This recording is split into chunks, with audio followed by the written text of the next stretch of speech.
I am Dr. Márcio Pereira, a neurosurgeon and neuroscientist, and I dedicate my work to studying how the human brain constructs emotions, bonds, and behavioral patterns that we rarely consciously perceive.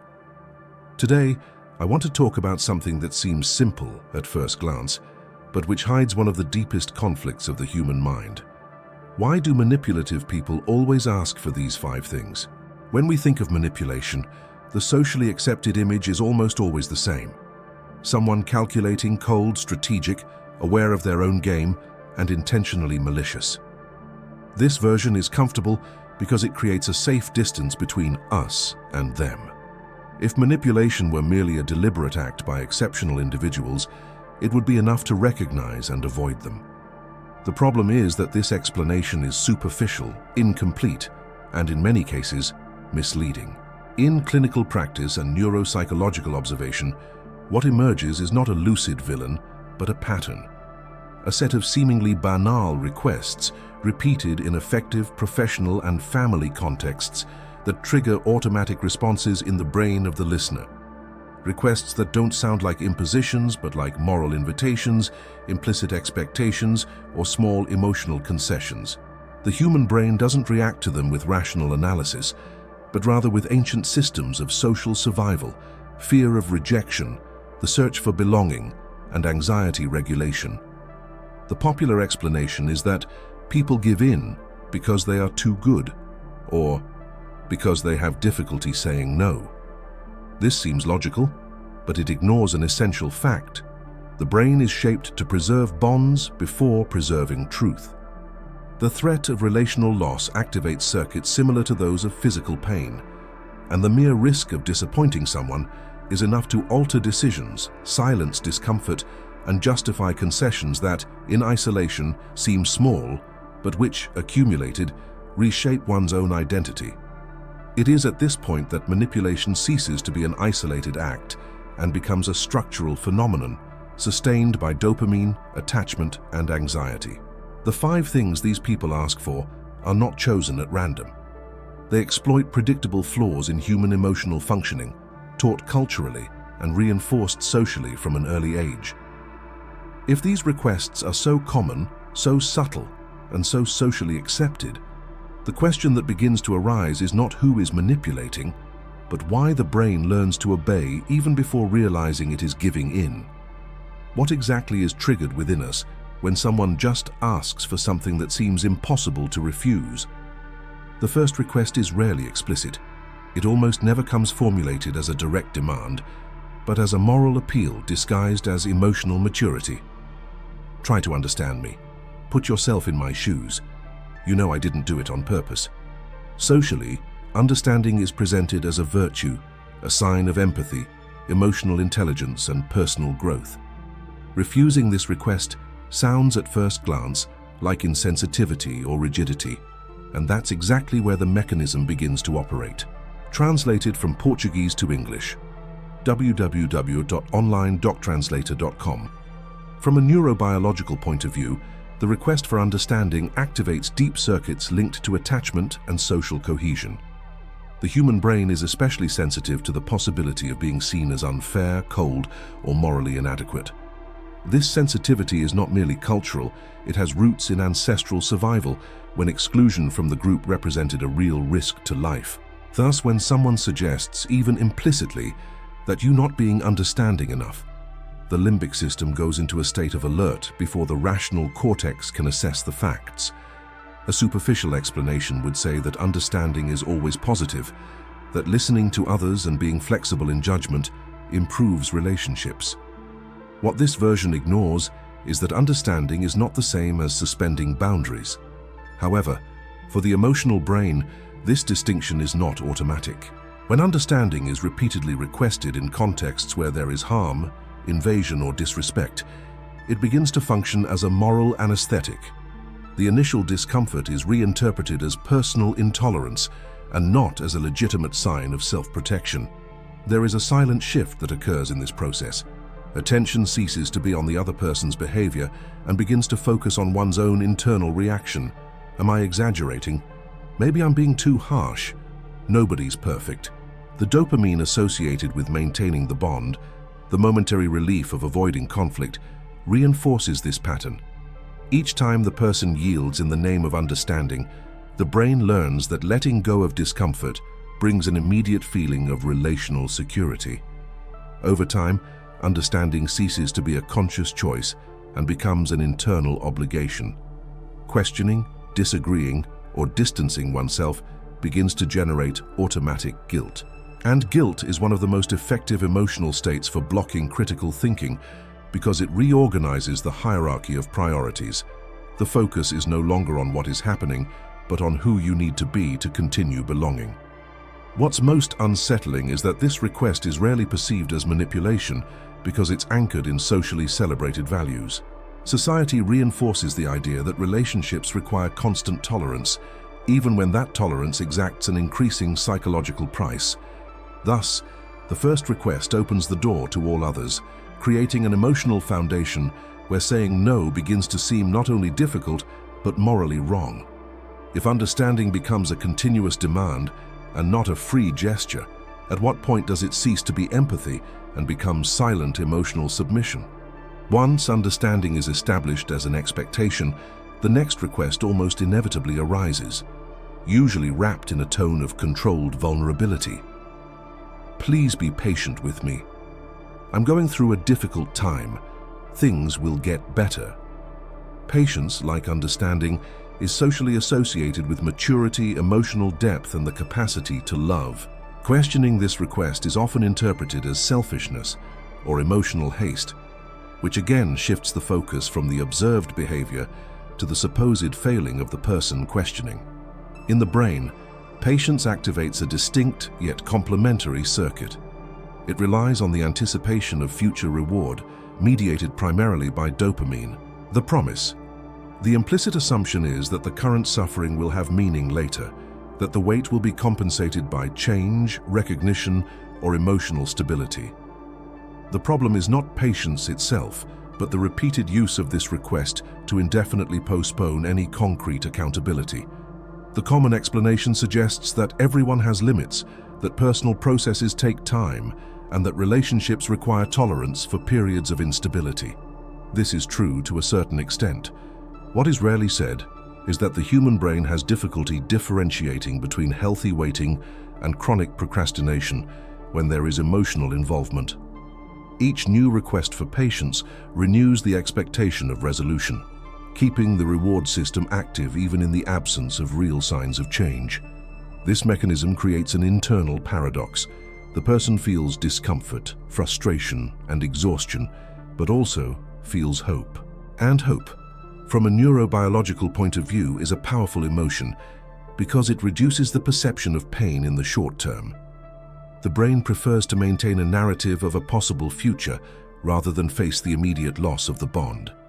Thus, patience begins to function as an invisible contract in which present suffering is paid for with the promise of a tomorrow that never materializes. Over time, the body reacts. Anxiety sets in diffusely, sleep becomes fragmented, and a state of emotional vigilance becomes constant. The person learns to interpret minimal signs as indications of improvement while ignoring broader patterns of repetition. Self-protection is postponed in the name of emotional coherence. After waiting so long, giving up would seem to invalidate all previous investment. Society once again reinforces this pattern. Stories of emotional perseverance are romanticized, while boundaries are often associated with coldness or an inability to love. Little is said about the cumulative cost of waiting indefinitely for someone who doesn't need to change because they always find someone who will wait. When patience becomes a permanent requirement and not a temporary choice, what exactly is being preserved? The real bond, or just the hope that it might one day exist? After understanding and patience, a more subtle, often unspoken but profoundly effective request arises. Silence. It may appear as, "We're not going to talk about that now." This will only lead to conflict. Leave it there. Or simply as the emotional withdrawal whenever an uncomfortable subject is mentioned. Unlike the previous requests, silence is not presented as an explicit virtue, but as a strategy for preserving harmony. and that is precisely why it goes unnoticed. In the human brain, interpersonal conflict activates threat circuits.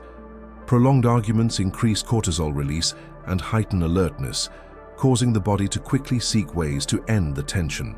Silence, in this context, offers immediate relief.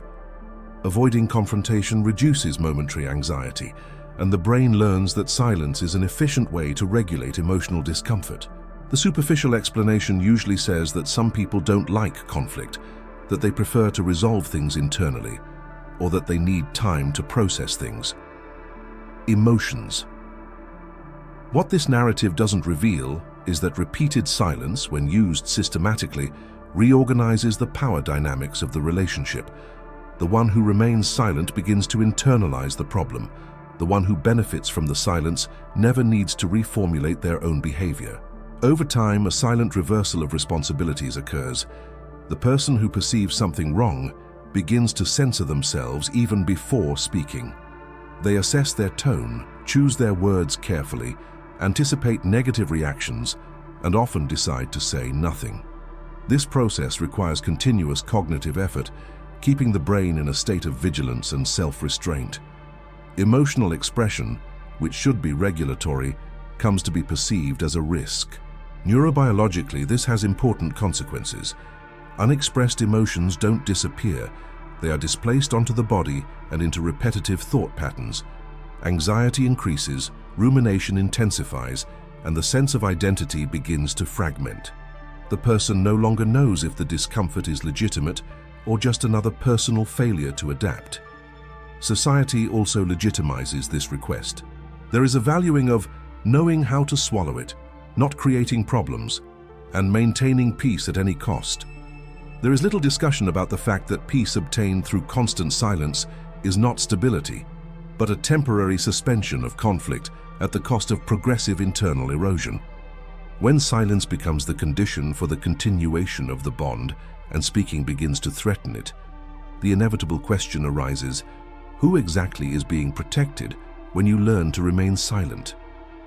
After understanding softens judgment, patience postpones rupture, and silence prevents the conscious processing of conflict, a deeper, more structural request emerges: loyalty.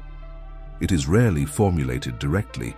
It appears as, "I only have you. Don't tell anyone. People wouldn't understand." Or even as the creation of an implicit narrative offers against the world. At first glance, loyalty seems like a noble value, a sign of strong bonds and true intimacy. However, in this context, it serves a different purpose. In the brain, loyalty activates social identity systems. When a bond comes to define who a person is, and not just who they are related to, the cost of breaking it ceases to be merely emotional and becomes existential. The fear is no longer just losing the other person, but losing one's own internal coherence.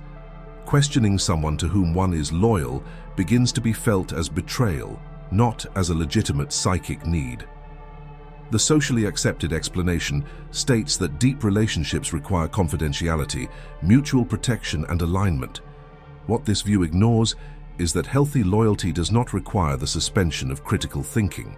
When loyalty is used to cover up behaviors, justify inconsistencies, or isolate the person from external references, it transforms into a sophisticated mechanism of emotional control. From a neuropsychological point of view, this request reinforces the system's shutdown. The person begins to filter information, reinterpret alerts, and minimize warning signs coming from outside. Friends, family, or colleagues who express concern are seen as invasive, exaggerated, or incapable of understanding the complexity of the situation. Dopamine is associated with the feeling of exclusivity, being special, being the only one left. Further reinforces this progressive isolation. Over time, identity adjusts to the function of sustaining the bond. A person defines themselves by how much they can endure, protect, support, and remain. Suffering is reinterpreted as proof of character, not as a sign of psychological wear and tear. Breaking up comes to mean not only leaving the relationship, but admitting that one's own internal narrative was built on concessions that should never have been permanent. Society once again legitimizes this process by exalting unconditional loyalty and condemning those who abandon or give up. Little is said about how loyalty, when demanded unilaterally, can silently imprison, creating bonds where permanence is maintained more by fear of internal disintegration than by genuine affection. If being loyal means remaining silent, waiting, understanding, and adapting indefinitely, at what point does loyalty cease to be a bond and become a sophisticated form of self-abandonment? The final request is rarely recognized as such because it presents itself as maturity, awareness, and psychological evolution, emotional responsibility. It emerges in phrases such as, "You know that's how I am. It's not my fault if you feel that way. You need to learn how to deal with this better." At first glance, these statements seem to encourage emotional autonomy. In practice, they operate a profound and silent displacement of responsibility. From a neuropsychological point of view, this request completely reorganizes the perception of cause and effect. The human brain seeks narrative coherence to reduce anxiety. When someone suggests that the problem lies in how you feel and not in what is happening, the cognitive system tries to adjust to maintain the functional relationship. Emotional pain begins to be interpreted as an internal regulatory failure, and not as a legitimate response to a dysfunctional context. The socially accepted explanation states that each person is responsible for their own feelings, that no one makes another suffer. While this is partially true, this logic becomes misleading when used to invalidate the real impacts of repeated behaviors. The emotional brain does not respond to moral abstractions. It responds to concrete patterns of threat, unpredictability, and rejection. Ignoring this does not generate maturity. It generates internal confusion. Over time, a silent conflict develops between perception and interpretation. The person feels something but immediately questions whether they should feel it. This emotional short circuit demands constant effort, keeping the nervous system in a state of chronic tension. Anxiety becomes diffuse, self-confidence weakens, and the sense of emotional reality begins to depend on the validation of others. This is the point at which the manipulation is complete. Not because someone won, but because the internal guidance system has been displaced. The person no longer trusts their own signals, does not recognize limits as legitimate, and begins to manage their own pain as if it were their own, as if it were a mistake to be corrected. Emotional responsibility, which should protect psychic autonomy, begins to function as an instrument of progressive self-annihilation. Society reinforces this pattern by confusing maturity with unrestricted tolerance, and by treating relational suffering as an individual inability to adapt. Thus, bonds are maintained not by conscious choice, but by internal disorganization. The cost does not appear immediately, but accumulates in future decisions, repetitive patterns, and a wear and tear that only becomes visible when the body and mind are already exhausted. If, at the end of this process, you are the one who needs to understand, wait, remain silent, be loyal, and still regulate everything you feel on your own, the question that remains is not whether there was manipulation, but when you stopped participating in the relationship as an individual and began to exist only as someone else's emotional function.